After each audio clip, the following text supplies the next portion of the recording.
Hello everyone, welcome to another brand new video.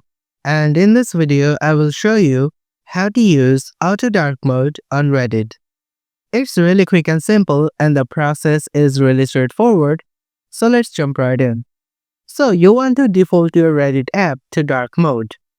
To do that, you have to change your phone's OS to dark theme so that your Reddit's Auto Dark Mode catches on to it.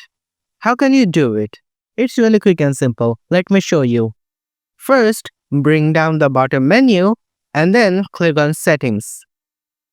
Here, scroll down and tap on Brightness and Display. And here, select Dark Theme. Now, since I already have Dark Theme selected, I can just go to my Reddit account, click on my Reddit avatar, go to Settings, and scroll down and see that my Auto Dark Mode is set to Follow OS Settings.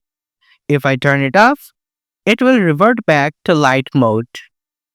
If you found this video helpful, please give it a thumbs up. If you have any questions, comment below and we'll be more than happy to answer it for you.